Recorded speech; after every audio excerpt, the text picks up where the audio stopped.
Welcome back to the Bluegrass Breakdown radio show.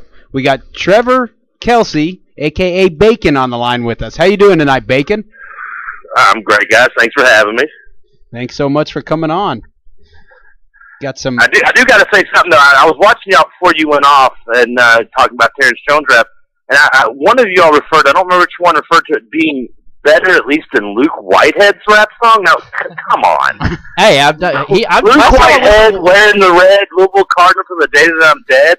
I mean, that's just classic line. That's like Little Wayne cries here. It's genius. It's not bad, but I guarantee you Terrence Jones's one video has more hits on YouTube than all 3 CDs of Luke Whitehead. He's a disaster. Oh, yes. And in fact, when I found the Terrence Jones, somebody texted me that the other day, like, you got to go to YouTube. Check this out. I went there. It was at 112 hits. The next day, the next morning at 9 a.m., I went on there again to check it to record the audio, and it was over 10,000. Jeez. I mean, that just – and a funny story, you mentioned the Whitehead CD in the cell. I used to work at a store in the mall called Cardboard Heroes. It's a sports store. Worked there for 5 years. And when Whitehead CD came out, we had him come in for that CD to promote it. He was there for 2.5 hours. We sold 2 CDs. When I left there 3 years later, we had about 40 or 50 of them left. We used to take them out back and use target practice with BB guns for them for fun. Me and the rest of the boys, we'd just get real baked and drunk and go out and just shoot them at like skeets. It was hilarious. Now, I've gone into Cardboard Heroes a few times, and I always see Louisville gear 50% off. Why can't I ever get Kentucky gear 50% off? It sells. I wish I could say it differently, but it sells more than Louisville shit. That's all. That's just how it is, and you're going to see a lot of Ohio State stuff. That company's mainly based out of Columbus. That's why you're going to see so much Archie Griffin. And there's a lot of Cleveland and Cincinnati things too. Yeah, they're based out of. I worked there for 5 years. I was a shift supervisor there. I loved it. Still going there and get my discount, and but they're based. They have, I think, 7 stores in Ohio and just 2 in Kentucky. So they show a lot of Ohio State stuff down there. In fact, David Fulcher, who used to be safety, he was starting safety on the '88 Bengals team. He was the manager of one of their stores when I was there. Wow, played in the Super Bowl. Yep. And again, we got John, he did. He was on that team. We got Trevor Kelsey on the line. You're the producer / host / everything guy for 1450. Yeah, jack of all trades. Jack of all trades. And I was actually listening to your show today. John Renshaw is the most hilarious guy I've ever met in my life. He is. He's the. I grew up listening to Renshaw. He's one. Actually, I've told him this, which is the biggest mistake I ever made in business. I told him he was one of the reasons why I wanted to be in this business. I used to listen to him and Arnie Spanier, Papa Joe Cervai, rest of the RIP for him, and he passed away last year. I grew up listening to them on one-on-one sports out of Chicago, and that's what got me wanting to be in this business. And of course, I told him that one night, and he has never let me live that down still to this day. But I do love Johnny. He is in a league of his own, so to speak. I tweeted that to him during your all show. Hey, why do I get on video, guys? You got to add me on video. Do y'all not want to see my mug on here or something? Hey, we actually told the producer, Matt, over here, we should have you on video, but he wasn't agreeing with it for some reason. Well, apparently not. It's Skype probably good, because I was hitting the ball between y'all's questions. It's probably a good thing. You all don't have me on video. I don't need to be putting any legal evidence on the air. Oh, yeah. So how is working with Renshaw? It's awesome. It is an adventure. He is just. You think he's crazy on the air? He's twice as crazy off the air. All the stories he tells are completely true. I mean, you've listened today. We told a story about the downtown trip, and I mean, he talks the first 30 minutes of yesterday. We talked about peanut sizes for some reason. I mean, he's an FCC worst nightmare, but he's just, I think, great radio, and he's been doing it for so long. He is literally a legend in the game. I have to agree with him, though. Y'all were talking about what you call your grandma, and you call her grandmother. And I tweeted that to him. I was like, because he had said something ridiculous about how he got real, almost like mad on the air about how you call your grandmother. Because almost everybody has their own names, the Mama or Meemaw or Nana. Nana, there you go. And apparently Trevor calls her grandma. Yeah, I used to do grandmommy, as I told us earlier. He's called grandmommy. She didn't like that. So as soon as I got old enough, I had to start calling her grandmother. And it's been grandmother ever since. That's good stuff. So your show started, let's see, this past Monday, right? Yeah. We just started. The Renshaw show was just 3 to 5. Monday through Friday on 1450 Sports Buzz. You can also stream it on the website at 1450 Sports Buzz. And, we'll be on there, followed by the afternoon Sports Buzz. We've got, of course, the Yahoo lineup the rest of the day at the moment. We're going to be carrying NFL and NCAA games starting a week from this, not this weekend, but the next weekend. We're kicking off with some Michigan State at Wisconsin. We'll be doing the 1 and 4 o'clock doubleheader games on Sunday on the station. We've got some other local stuff, hopefully, in the mix coming in. And we're just taking over, really. I mean, we've got a couple of these other stations kind of teetering back. They're threatened a little bit. I know they are, and they rightfully should be. They should be. When in the morning you get to listen to Yahoo, what they got. I mean, not that anything against the other. Oh, I hate Cowherd. I cannot stand Cowherd, and I don't like Jerome. I hate Jim Rome, I would rather wear a UK jersey than listen to Cowherd. That's how much I freaking hate that guy. Steve Zabin is great, and the guests that they have on. I mean, you're talking fantasy football, anything that's relevant and national and great. I mean, they've got it, and they've got a great lineup to do it, and it's just great stuff. It really is. It is Dan Patrick. We do Dan Patrick, which I love, 9 to 12, and I love Sean Pendergast and the Cowper Nation is awesome. If you ever had a chance to listen to his show between 1 and 3. I mean, he's underrated. He got in this business actually winning the Smack Off Awards through Jim Rome's show. Remember that back in the day? I remember that the most extended out award show ever. They do that every year. Yeah. I hate. He won 5 straight and got a radio show out of it. So you know who else got one? Is that Fox Sports guy? What's his name? He's got his own show based out of L.A. He was a stockbroker in New York. JT the Brick. JT the Brick. Yeah. He's done real well. Yeah, he's another. And Travis Rogers, who actually comes on from 4. Well, he doesn't anymore, but yeah, they offer Travis Rogers from 4 to 7 on their national network. He was the former producer of Jim Rome, so he's kind of like a Bill Walsh type tree going on in the radio sports industry. It seems he's been in the business a while. I mean, you can't think it's been a long time since Jim Everett punked him out on national television. That's great. Can we get that video going, Matt? What? Jim Everett? Oh, the Chris Everett? Oh, that's awesome. Chrissy? That's classic stuff. That is. It doesn't get any... I'm not quick on the feet like Trevor here, so I don't have that pulled up. You also, another good one is the Frank, the guy that does the impressions. Caliendo? Frank something, it's on the... Yeah, he does a great joke on, from a few years back, he does a great Jim Rome. He does a great Jim Rome. Completely in syllables. One thing I was wondering was, with the news released today, right, that Pat Forty's leaving ESPN, is he going to be more part of 1450 now that you have Yahoo and that correlation going on? So he's going to be affiliated mostly with the website, which obviously is beating out ESPN as is. They get more hits than ESPN as they have for the last almost over a year now, and rightfully so. I mean, Charles Robinson for their football side has been breaking stories left and right, and they do a great job with Adrian Wojnarowski doing basketball. They cover it right. And he's going to be one of the reasons for supposedly he's leaving is to write for them only is because he's just tired of the kind of the strain and grip that ESPN has on their writers. I mean, it's something he's been made fun of for by. I mean, Matt Jones has made fun of him for it, and other people publicly in this area have made fun of him for it for not being real outgoing with everything. 'Cause remember the Courier Journal? He went after the stories. I mean, he got in trouble a little bit, I guess, and obviously was suspended for going after Louisville and how he got some information, but he went after them and broke that story, and ESPN doesn't allow that. I mean, they're kind of like they're the Fox News of sports, and unfortunately, but they have a cornerstone on the TV market, so that they're always going to be number one. But they, in terms of internet and investigating reporting, they're far behind, especially Yahoo and even I think CBS Sports with my boy Jeff Goodman and Gary Parrish and them. Yeah, Kentucky fans don't like to they selectively forget that when Forty was with the Courier Journal, he did go after Louisville. Yeah, he got a hold of some information that he wasn't allowed to, and he went public with it, so he made a little mistake there. But yeah, he brought out that some problems that Louisville was doing a little bit, and he went after him and got it. And I think UK fans would love him, but he's friends with Pitino. So, and of course, no UK fans don't like anybody who likes Pitino. I mean, it's obvious. I don't blame you. I wouldn't either if I was a Kentucky I like fan, Karen Cipher. Like who? Karen Cipher.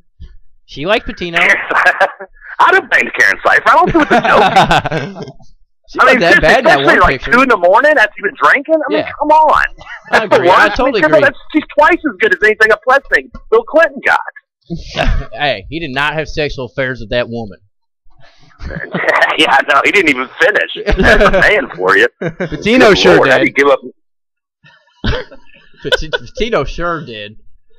I was looking at your Facebook page. Yeah, he finished. I was actually looking at your Facebook page, and I was looking through your pictures, and you have something on there, Patino, on one of the, I think it's the Sean Penn or Sean Connery movie.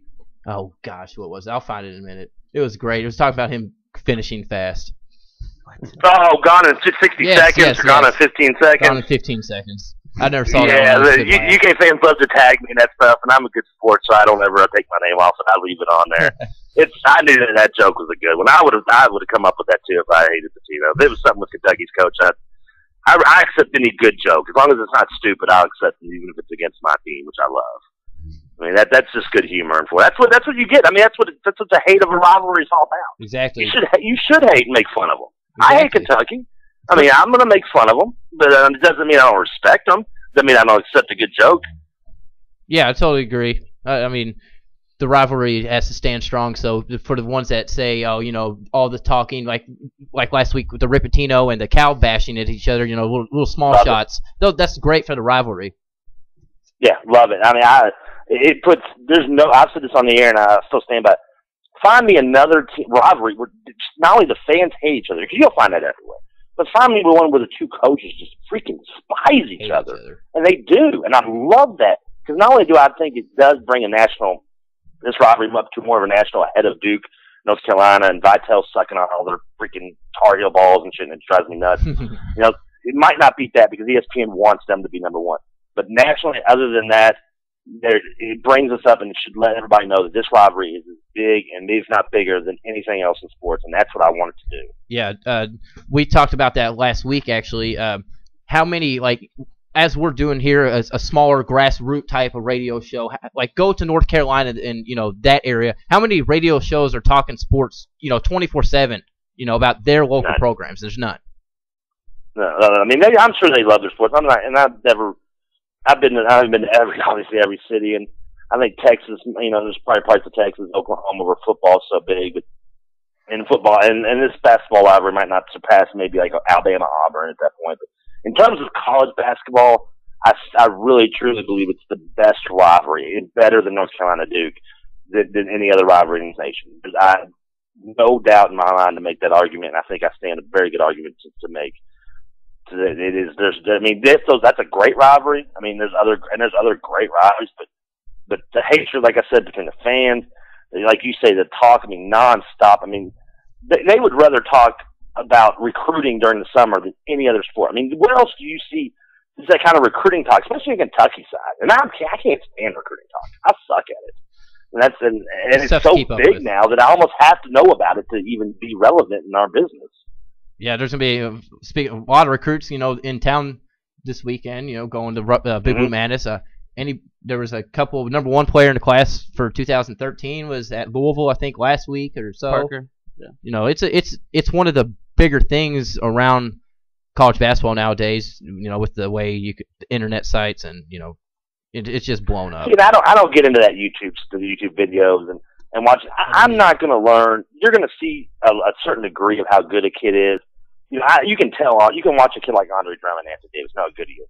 But how am I supposed to know? I'm not going to really judge him by watching him go against a bunch of 5'10" white kids from from KCB-like school. No offense if you went there. I went to Wagner. Trust me, we freaking suck at everything. And I made the varsity basketball team, and I still weigh about the same as what I did there. So that's but I don't get that. I'm going to take it for a grain of salt for what it's worth.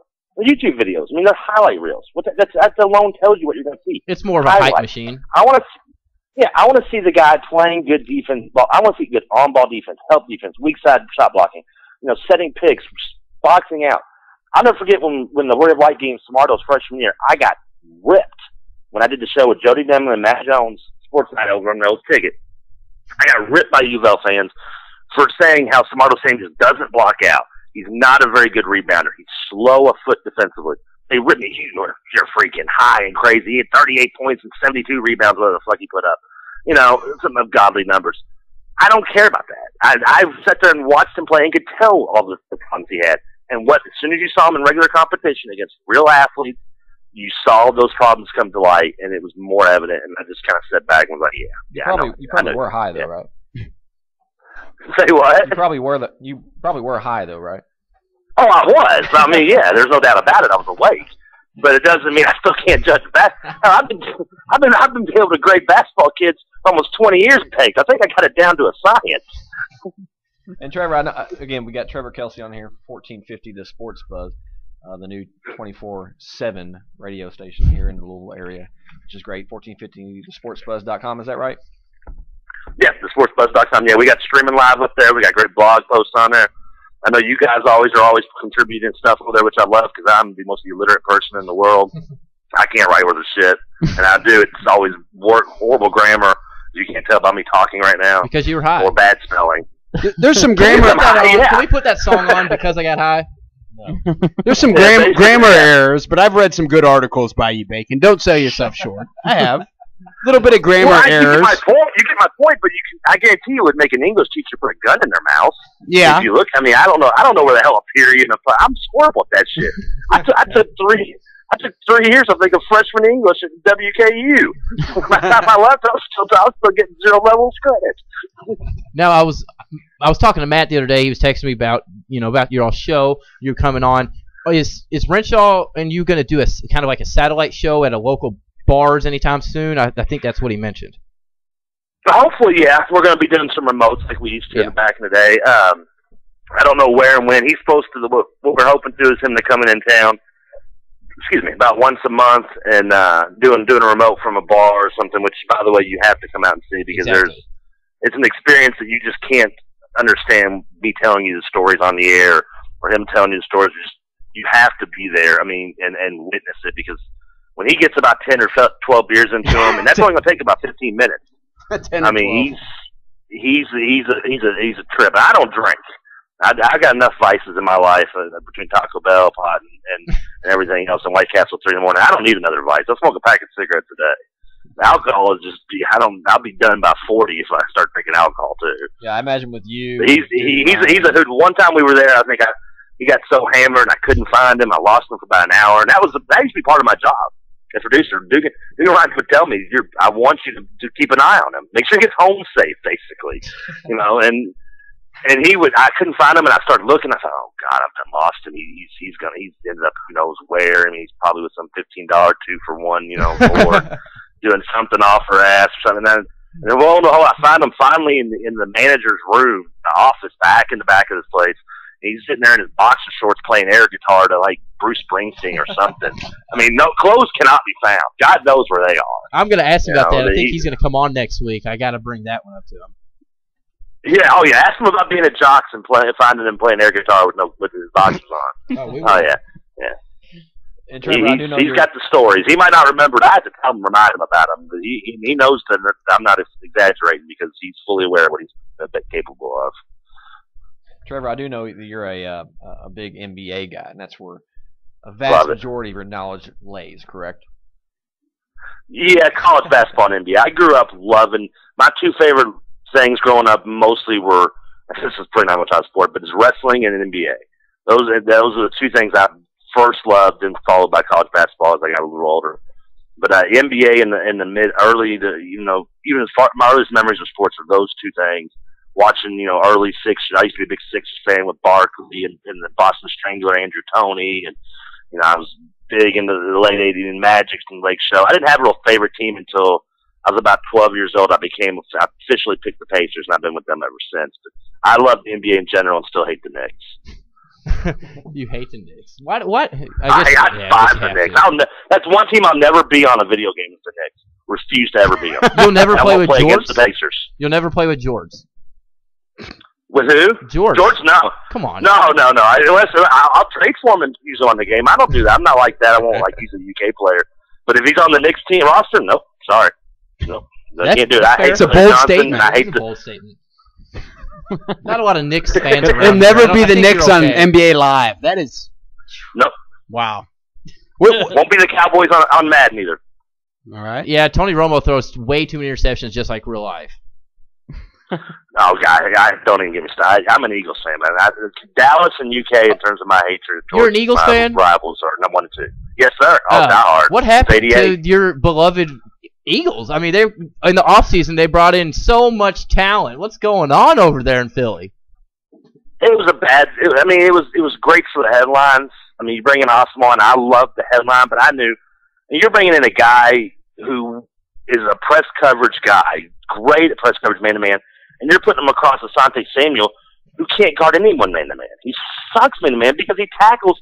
I mean, he makes freaking Deion Sanders look like Ronnie Lott tackling a ball carrier. It's horrible.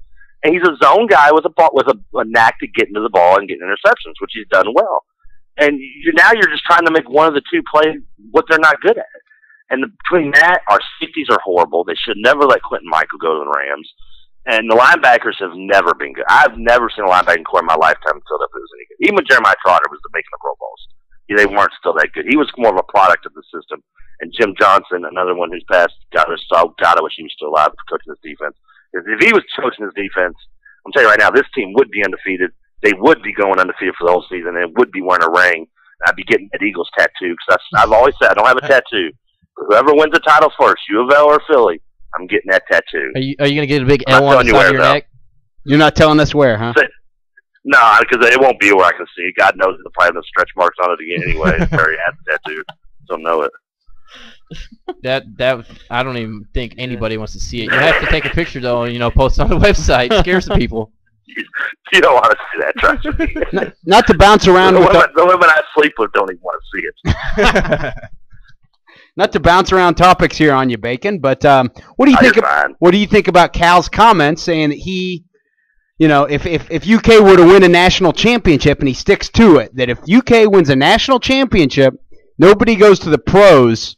What do you think of that whole concept? He would be disappointed in that. How do you feel about that?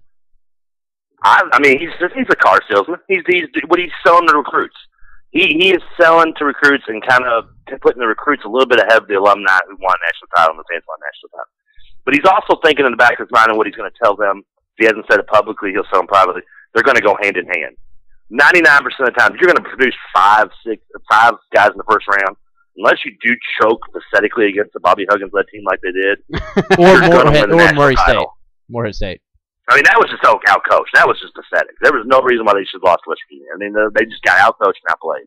And he knows it. And it happens. I mean, you can't be perfect. But, I mean, unless you're the 76 Hoosiers. You're not going to be perfect. And then you're going to have – he wants these kids – because these kids now, I mean, they don't have no loyalty as much to the school as I want them to. Look at the conferences. Why should they? Look at the way they're jumping around. Loyalty. There's no such thing as loyalty anymore. I mean, the fans are loyal, but that's about it. I mean, and he knows that these kids, their main goal is to get in the NBA. So why not? It's just like when he said the draft. This is the greatest day in Kentucky sports history. Yeah, it made a lot of UK fans mad because they know the tradition and they know the history. And of course, it was nowhere near that. But that is on national television. This is going to be nationally talked about, and the recruits see that and hear that, and they go, you know what? This guy's going to put me in the NBA. He's going to get me $12 million. He's going to get me $12 million here, $13 million, or whatever the hell these kids make nowadays. He's gonna get me that money. If I just get a ring and I don't go to the NBA, what's that gonna get me? $36,000 or whatever Terrell Pryor sold his for? I mean, that's not gonna get me 6 Mercedeses and a mouthful of gold teeth. So he wants that. That's who he's selling it to right there, is the recruits, and that's smart. And that's why he's getting the recruiting classes he's getting. That's what, other than maybe other reasons I like to make fun of him for as a UofL fan, but I won't say that right now. Sounds like a pretty fair take. Say what? Sounds like a pretty fair take you have on it, in my opinion. Yeah, I mean, I understand why he said it. I can see I don't think he really meant for. I mean, of course he wants a national title. He's more than anything because he hates Pitino, and he sickens him that Pitino's got the one ring that he doesn't. He wants 2 rings so he can rub it in Pitino's face and then go to the NBA. He's envious, and then right? Be successful there. As Bozick would say, he envies Rick Pitino. Well, he doesn't. I don't know if it's envy. I don't know if it's exactly. He resembles him. I mean, he is Pitino. What Pitino was in the early '90s in the UK. We talked about He's that exactly like Pitino. You look at his track record and his career. I mean, it's very similar to Pitino's in terms of going to the pro after having success in college. Even though he didn't have as much as Pitino did, but he kind of did. If you compare it to the beginning of Pitino's career, Pitino went to one Final Four Providence, and went to the Knicks where he was successful. He didn't get along with Stu Jackson, which I can't say that Stu Jackson's a freaking moron. And then he came back to Kentucky and was successful there before going back to the NBA. Where he wanted to be successful. He's not going to go back to the NBA now. He's done, and he's got about 3 or 4 more years left in him at Louisville before he's done completely. Cal's going to be here for at least until he wins the title, and that's going to be a double-edged sword for UK fans, because if he wins it this year, does he jump right away? I mean, dude, is that what you want? Is it worth the gold? I mean, it's like, if you're going to get laid, you're going to buy, a hot supermodel, but she's going to give you craps. Is it worth it? Age-old question. It goes away in a week, and you get a little tone. Now, before we do wrap up, Bacon, real quick, where will Louisville end up with all this conference realignment talk? Big 12, it's done. Big 12? It's inevitable. Yeah. Does Howard Snowberg said the only variable is time. It's done. Will that push Rick Pitino out quicker? Nah, he wants to. It depends. What's going to push Rick Pitino? It'll edge a little bit, but if he gets talent there and starts getting some good recruits, I don't know what kind of good recruits are going to get, because this class has gone from being a top-notch class to who knows when Blackshear is going to play now. Zach Price, I think, is overrated, and Shane Bohannon's not in shape to play major minutes in college basketball. I don't care what people tell you. He's 15 minutes at most, and he'll give you a good 10, 15 minutes, but that's all he's going to give you. It's going to be. I don't even know if this team's really a top 10 team. I hope they are, but I don't know. I'm worried about it. Bacon's playing skeptical. The Rick Pitino card right here. Downplaying the season. Now when they come out and they win these games, and sweep UConn like Dugan was all proud about before the show, or Ryan. Yeah, you're playing the card. I'm not one of those guys like, I hate to do that. Oh, we suck. We're never going to beat anybody. And they do it just to double jinx themselves, back around. No, I'm just a pessimistic when it comes. I was the same way with Kevin Ware's eligibility. I just, until I see us play and see how Bohannon's going to look at a high college level, and see how much Siva's progressed, because I know still defensively he's so bad. I wouldn't say bad, but so behind defensively, and that just really affects his offense. And if Kurt can be a little more consistent, if he's able to learn how to take the ball off the dribble and be kind of a poor man's Gordon Hayward, and have that, and Gorgie Dame take steps forward, then I'll be more positive about the season. But until I see that in my face, and I'm not talking red-white game, because again, I feel like I don't follow that. That's just the highlight reel anyway. I don't read too much into that crap. So I see it in a real game, and I'm thinking more of even just Butler. In that first game, I think it's the 4th game overall, but the first real game they play, then I'll be, whether I'm being optimistic or pessimistic for the rest of the season, I'll know what to look forward to. Well, Bacon, we really appreciate having you on. Great insight, and we hope that you will join us again for sure. Anytime, guys. I got nothing to do till 10 o'clock when Always Sunday in Philadelphia comes on. Yeah, that is tonight, isn't it? Oh, yeah, but DVR, don't worry. I DVR community while I was talking to you, so I'm good. All right, man. Well, have a great night, Bacon. Thanks a lot. And to the rest No problem, guys. Anytime. Y'all be good. All right, thanks a lot, man. And just so everybody knows, you can catch Bacon, Trevor Kelsey on 1450 AM Sports with John Renshaw from 3 to 5 in the afternoons. Yep, and stream online at 1450thesportsbuzz.com.